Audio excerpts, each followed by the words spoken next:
الحمد لله رب العالمين، والصلاة والسلام على أشرف الأنبياء والمرسلين سيدنا وحبيبنا شفيعنا قرة أعيننا ومقتدانا ومصطفانا محمد خاتم النبيين وإمام المرسلين وصاحب الحجة إذا جاءته البراهين على آله المتقين وأصحابه المكرمين والتابعين لهم بإحسان من يومنا هذا إلى يوم الدين.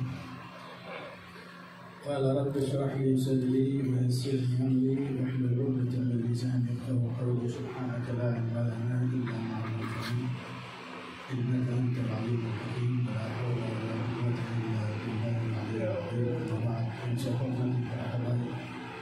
para kiai, para asatid, khusus Habib Ujad, Habib Najib bin Hasan Haddad, dan para habaib siapa yang lainnya yang tidak bisa saya sebutkan satu persatu, tapi tidak mengurangi rasa hormat saya kepada seluruh para habaib pada doa.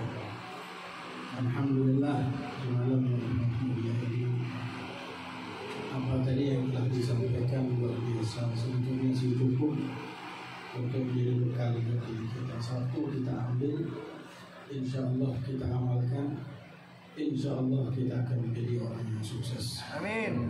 Dan apa yang disampaikan tadi sangat luar biasa. Oleh karena itu sebetulnya saya tidak ingin menambah. Saya sebetulnya yang tadi ingin berbagi, mohon maaf karena ada acara, tapi karena Habib Najib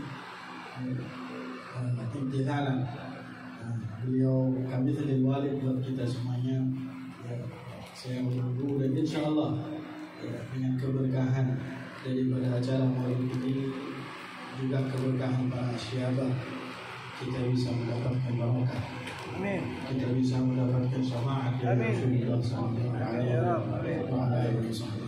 Yang terpenting kalau kita pengen supaya hati kita bersentuh dengan Rasul SAW adalah hilangkan kepada diri kita, benak kita, anak-anak kita, bagaimana cara mereka itu menghadiri maulid Nabi. Yang mereka lihat itu adalah maulid. Kita buat hati kita itu hilang dari tujuan-tujuan duniawi.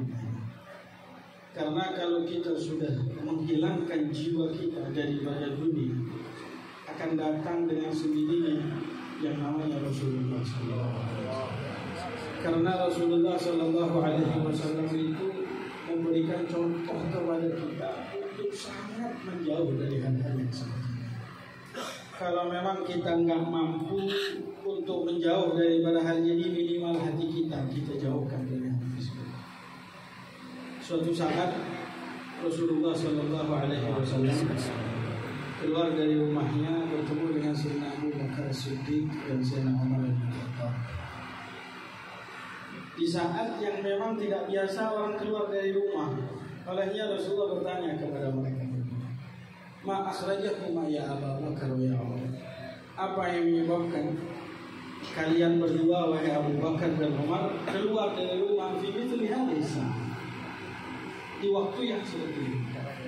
Kemudian mereka berdua mengatakan, "Ya Rasulullah, akhrajana al-ju'."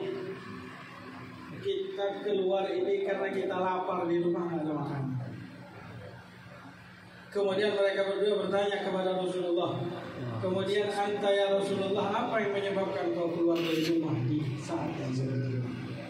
Dan kata Nabi, apa yang menyebabkan kau keluar itu juga sama menyebabkan saya keluar dari rumah.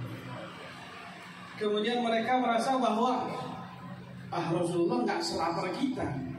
Akhirnya mereka membuka bajunya, dilihatkan kepada Nabi Muhammad. Ternyata perutnya tersebut itu diikat dengan batu karena sangat lapar keduanya. Dilihat oleh Rasulullah SAW. Kemudian Rasulullah membuka perutnya juga. Kalau Sayyidina Abu Bakar dan Sayyidina Umar, perutnya tersebut itu diganjal dengan satu batu, tapi Rasulullah SAW diganjal dengan dua batu. Artinya bagaimana Nabi Muhammad SAW membuat jiwa. Kata Habib Ali bin Muhammad Al-Habsyi, kalaupun Nabi Muhammad ingin untuk diberikan makanan paling enak, istana paling hebat dan paling megah dan paling mewah, itu tidak akan mengurangi derajat Nabi nanti di hari kiamat. Tapi memang Rasulullah sengaja melakukan hal tersebut untuk supaya mengingatkan kita bahwa ama tarda an takuna lahumud dunya wa lana al-akhirah ya Umar, bahwa bagi kita itu adalah, sehingga Rasulullah pun mengajarkan kepada seluruh keluarga yang diajarkan oleh Nabi Muhammad SAW ketika Sayyidatuna Fatimah meminta pembantu kepada Rasulullah. Rasulullah SAW mengajarkan kepadanya cuma sekedar zikir. Artinya Nabi Muhammad tidak mengajak mereka untuk bermewah-mewah terhadap dunia, karena dunia begitu masuk di dalam hati, tidak mungkin akan sulit bagi kita untuk bisa mendekat kepada Rasulullah SAW. Sehingga ketika turun daripada ayat menjelaskan tentang bagaimana Sayyidina Ali bin Abi Thalib, Sayyidatuna Fatimah Az-Zahra, Sayyidina Hasan dan Husain, saat beliau itu berpuasa, tiba-tiba ada yang mengetuk rumahnya, kemudian meminta sebagian makanan. Saat itu datang orang miskin minta makanan, keluarga Nabi akan berbuka. Mereka berpuasa akan berbuka. Singkat cerita, hari pertama ada seorang miskin, mereka akan berbuka minta makanan, dikumpulkan itu makanannya semuanya. Punya Sayyidina Ali diberikan, Sayyidatuna Fatimah dikasih, Sayyidina Hasan dan Husain dikasihkan kepada orang miskin. Saat itu mereka berbuka dengan air zam-zam. Hari kedua datang lagi seorang anak yatim, kemudian makanan mereka diberikan lagi, mereka berbuka dengan air zam-zam. Hari ketiga kemudian datang daripada tawanan perang, meminta makanan, dikumpulkan makanannya tersebut diberikan kepada mereka.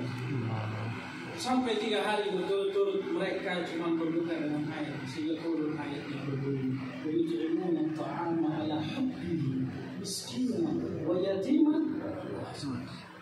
Mereka adalah orang-orang para keluarga Rasulullah SAW. Jadi yang perlu kita masukkan dalam benak kita, jangan kita ajarkan kepada anak-anak kita. Terkadang ketika menghadiri acara Maulid Nabi, ayo nak ikut, nanti dapat kebuli. Ayo nak, nanti dapat berkatan. Ayo nak, nanti dapat sarung. Hal-hal tersebut itu tidaklah akan membuat framing anak kita bukan Rasulullah SAW. Bukan maulidan, tapi jatuhnya adalah mulutan. Oleh karena itu, ma'asyiral hadirin, kita harus ajarkan kepada anak-anak kita bagaimana dunia ini memang bukan tempat buat kita, bukan tempat buat kaum muslimin, sehingga kita merasa rela, ridho, dan mudah-mudahan insyaallah kita akan dikumpulkan bersama Rasulullah sallallahu alaihi wasallam. Saya kira itu saja yang bisa saya sampaikan, dan saya mohon maaf. Terima kasih. Assalamualaikum warahmatullahi wabarakatuh.